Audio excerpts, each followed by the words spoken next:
Hello and welcome to Existential Hyperfixation. We're doing something different today in that we're going to be doing some paint tests instead of painting some models.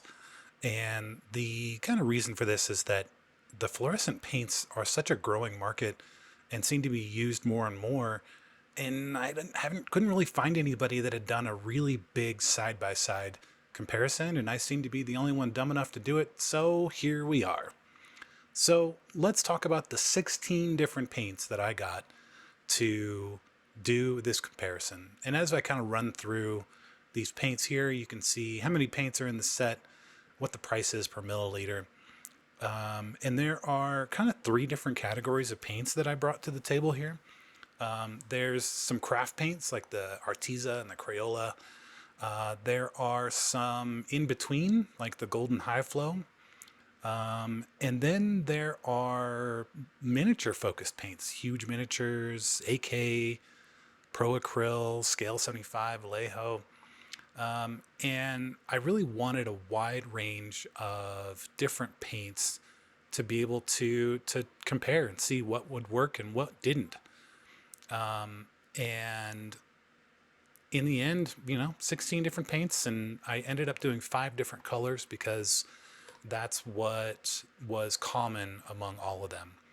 So what am I looking for in these tests? First and foremost, I'm looking for pop. I want to be concerned for my exposure to radiation after using these paints because they're just so bright. I'm looking for how well do they brush? How well do they, flow onto something with a brush?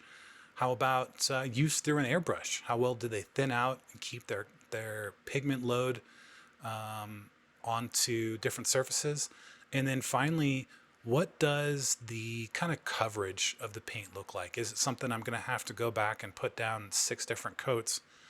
Or is it something that I can lay down one coat and have exactly the coverage I need? And when we're painting miniatures, you don't want to have to go back and repaint something 6 times because the paint that you're using just didn't give you the coverage that you needed.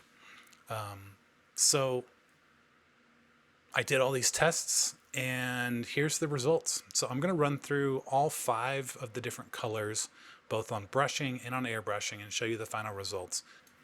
And the first thing that I want to point out is that 3 of the 5 Vallejo colors that I bought, I couldn't even get mixed after more than 3 minutes on my Vortex mixer and get them mixed enough in the bottle to where the color was consistent throughout the bottle. Maybe they were old, maybe there was something wrong with the specific Vallejo paints that I bought, but if they were that old and if they were unusable past a certain lifespan, put an expiration date on the bottle. The performance of these paints is just unacceptable. I got a couple of them down onto this brush test, and then I didn't use Vallejo again going forward. Overall, I would say that the paints acted how you would expect. You will also notice, by the way, that there is the Army Painter Speedpaint 2.0, and I picked out some colors from my larger set to bring into this mix. Initially, I thought that maybe they would have enough pop to kind of compete with the fluorescents, but it kind of ended up that they just were a really good comparison to see this is what a normal paint color might look like. And again, speed paint's not really a normal paint color, but this is what a more normal paint color might look like in comparison to the bright fluorescents. Overall, I was surprised by quite a few of these, and I was not surprised by quite a few of these. Crayola, for example, is one. I bought a pack of 10 2-ounce paint pots for like $5 at Target, and they performed about exactly how I expected. Some of the paints did come with more than the 5 colors that I tested. And some came with fewer. Pro Acryl, for example, doesn't do a blue. And I don't know if you know, but the people at Monument Hobbies do live streams Monday through Friday on YouTube and on Twitch. And I went in there one day and asked them why they didn't have a blue in their fluorescents. And they told me blue was too hard and just use their sky blue from the normal paints.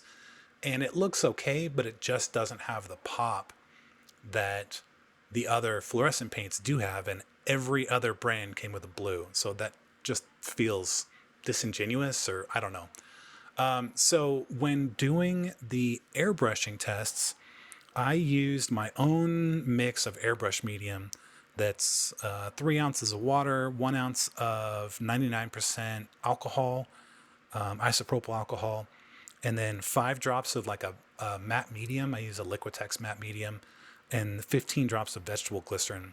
And the matte medium gives it a little bit more body for the paint pigment to hold on to when I mix this in, and the glycerin seems to help it adhere to painted or primed surfaces better.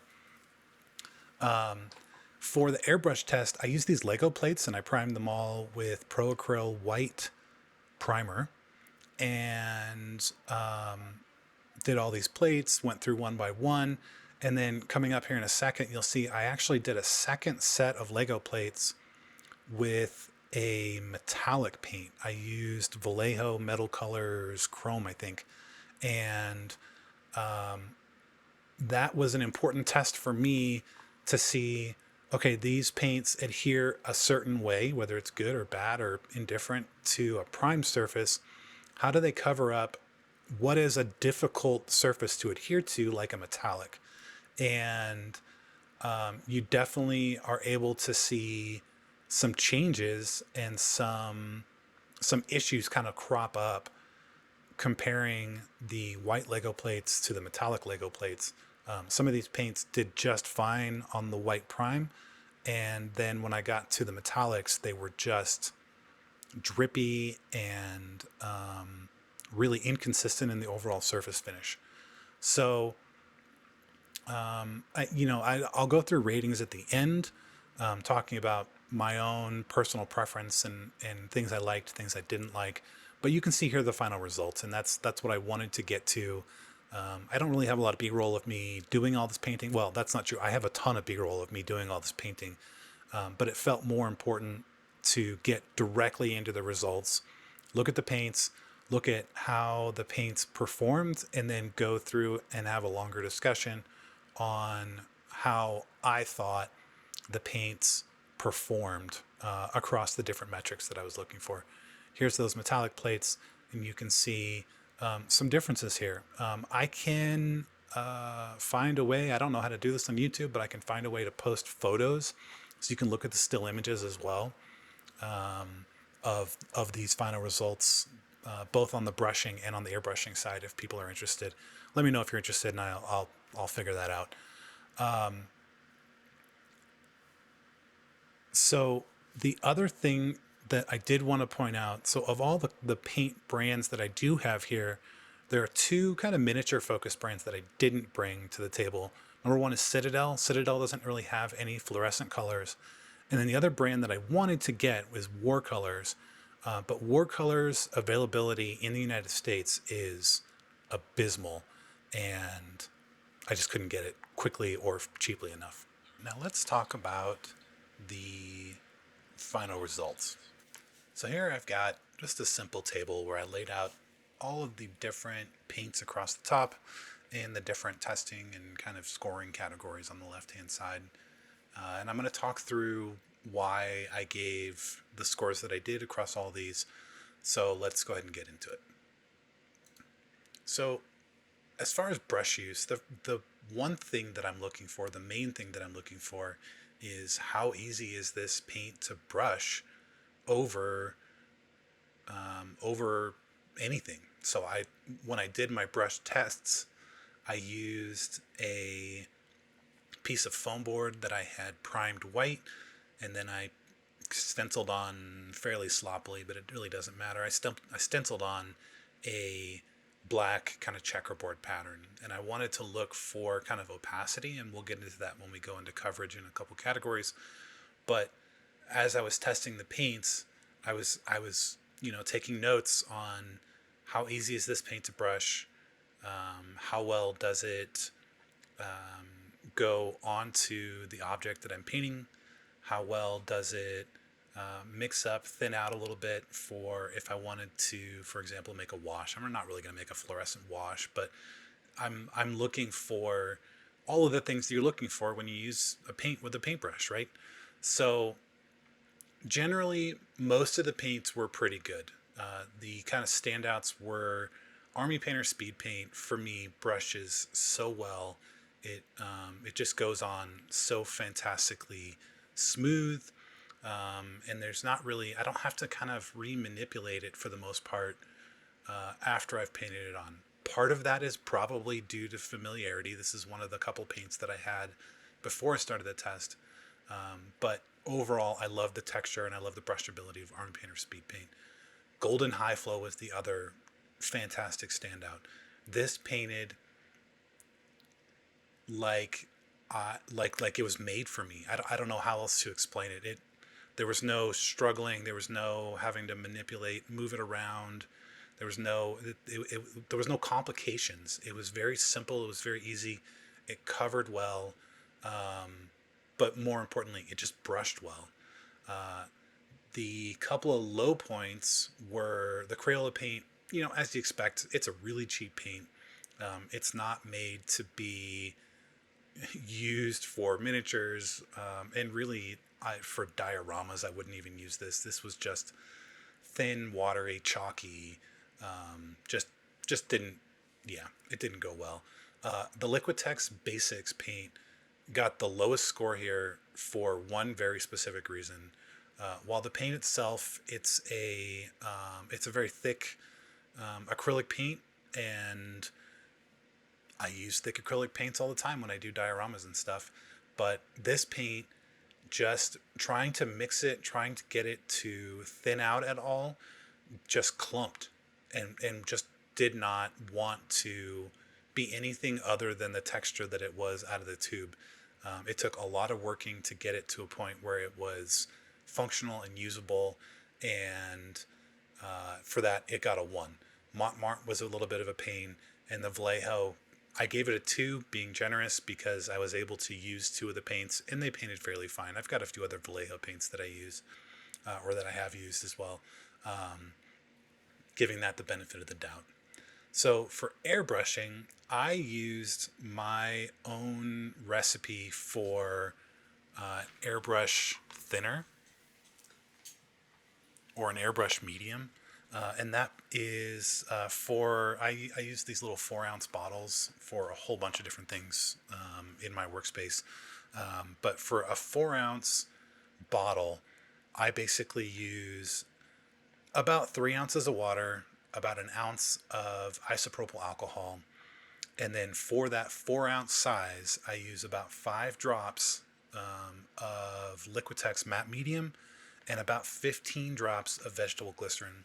The Matte Medium, for me, seems to have an effect where it helps the paint to kind of hold together and stay, all the pigments that are in the paint to stay, I don't know, mixed up inside that liquid, no matter how much I have to add to it. And the glycerin gives it just a little bit of texture, and a little bit of, I don't know, grip, and helps it just kind of hold on to whatever I'm painting better. I've tried it just water. Water works okay, but it tends to, some paints tend to get chalky. This mix works fantastic for me. So when doing, or when airbrushing with these paints, here's our scores. Generally, they're pretty similar to the brush scores. A couple of them went up a little bit, a couple of them went down a little bit.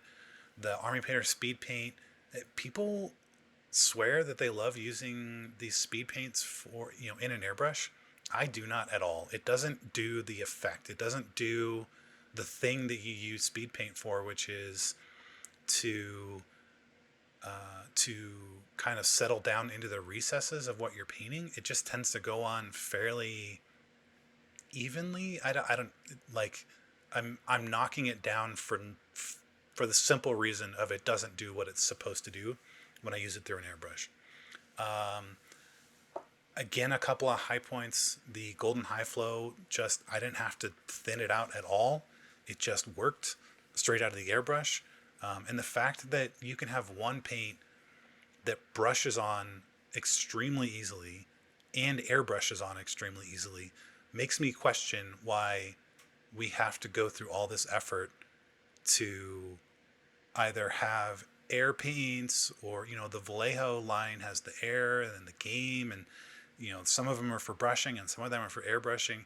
Huge Miniatures is one that was very thick out of the bottles, and I know that they do offer a specific line of these paints for airbrushes, but again, like the Huge Miniatures paint costs just as much as the Golden High Flow, per milliliter, and yet for me to have to go through, and the Huge Miniatures, for all intents and purposes, was about the same texture as all of the heavy body acrylics.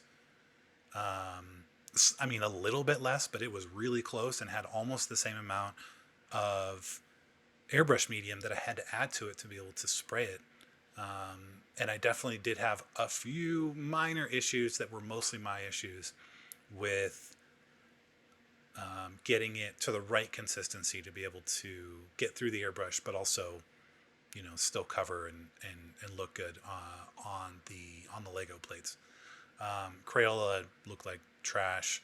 The Liquitex Basics, again, just didn't want to mix, was a real pain. The Vallejo got a 0 here because I didn't airbrush it because I couldn't get any of the paints. By this point I had already given up on the Vallejo, and I just wasn't willing to go through the effort to figure out what was going on. We've already talked about that. So let's go over to coverage. And the coverage is specifically related to how well, I would say how well it covered the black and the white on that checkerboard pattern, but I think more it just gave me a little bit of better idea on what the final contrast looked like. And these scores are really more focused on how well did it cover just over the white parts. Because again, I don't really expect a fluorescent paint to be able to cover, a white and a black in one coat. And that's just an unrealistic expectation because of the way that fluorescent paints work. They're just too thin, and it's just not going to work that way. So overall, pretty much everybody was 2s and 3s. Some of them were just fine. That's what a 3 is. It's fine. There wasn't any significant problems, but it definitely was going to need to come back and do a second coat over the white to get full coverage. The 4s were, if I had played with them a little bit more, I probably could have gotten them to cover the white completely in one pass. And then paints like the Crayola, it got a 1. It didn't cover anything.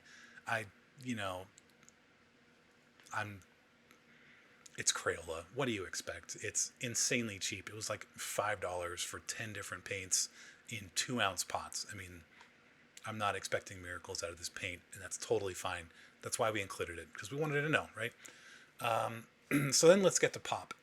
Now, all of these are fairly subjective ratings. The pop is absolutely subjective. How well did I, while I was painting, while I was looking through the photos and the videos afterwards, how much do I think each of these paints popped? And when I was kind of writing my notes beforehand on how I was going to do all these tests and what I was going to look for me, a 5 is this paint has so much fluorescence that I'm concerned that it might be radioactive. Like that's what I want in a fluorescent paint. I don't want a paint that I go, okay, that's pretty good. And I think in this instance, having the speed paint, which are not fluorescent colors, in the mix helped provide a little bit better context, because I think without that, I would have generally rated all of these lower for the most part. But I think having the speed paint in there helped to, again, provide that kind of baseline of this is what a normal paint looks like in this kind of general color. And then you can kind of compare, how all the paints looked. So most of them are 3s, a couple of 2s, Crayola, again, a 1.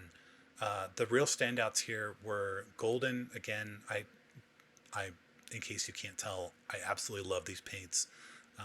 I definitely thought that they were a little bit of like hype, like, oh, this is a YouTube thing and there's so much, you know, these paints are so amazing. After having used them, I understand why people love them so much. The Green Stuff World paints had fantastic pop across the color line. And then the two that were very much surprising to me were the Meeden and the Mont heavy body acrylics. Both of those had fantastic pop. And I very happily will continue using those. I would say the Meeden over the Mont just because of the kind of usability, flexibility, and the overall higher scores on the brush and airbrush use. So then we get to overall scores. And, this is just adding up all of the 4 numbers above, and we get basically what I'm going to assign as a gold, a silver, and a bronze medal. Appropriately, the golden high flow gets the gold medal. This is by far the best paint out of all the available. I absolutely love these. I have in my cart, I haven't pulled the trigger on ordering them yet because I don't have a specific need for them yet. But in my cart, I've got a pack of 10 of just these regular colors. I'm going to add these to my regular paint workflow. I am absolutely happy with these. I love these. They're so much fun to use, and they do everything that I wanted them to do and way more. The silver medal is going to go to the Green Stuff World. Price-wise, they're really similar, but and this is price-wise for me. They're similar only because I'm here in the United States, and getting these from Spain or wherever they're made, Portugal, I don't know, somewhere over in Europe, they're a little bit more difficult, and so they tend to be a little bit more expensive. The Golden High Flow, I believe, are made in the United States, and so they're a little bit less expensive in comparison. Overall, great paints. The one kind of differentiator was the Green Stuff World had a little bit better coverage, but the Golden had way better brush scores. So, that's where it is. And then finally, our bronze medal. And the bronze medal is going to go to Meeden, which kind of blew my mind. This was a cheap paint that I picked up off of Amazon after, doing like, hey, let's look at fluorescent paints and let's throw in, I knew I wanted the paints that we use in miniature painting, AK and Army Painter and Green Stuff. Huge Miniatures was one that I added after the fact, after doing a little bit more research, but Pro Acryl and Scale 75 and Vallejo, and if there had been a Citadel option, I would have included Citadel here. And so then I thought, well, let's throw in a few craft paints to kind of mix it up and just see how they do. And Meeden absolutely impressed me to the point where I also have a bunch of Meeden paints in my Amazon cart that are going to be just my go-to acrylics. These covered so well. These had fantastic pop. They were really easy to use with a brush, really easy to use with an airbrush. And the paints that I use right now is like my cheap acrylic paints that I use for when I'm doing dioramas or whatever. I'm running pretty low on a bunch of those, and so the Meeden are the paints that I'm going to use going forward. I absolutely love these. Nothing but impressed, and 100%. This is where I'm at. So with that, I've got a little bit of a sneak preview of next week's video, and thanks for watching. Let me know if you have questions or comments, and I hope you have a great week.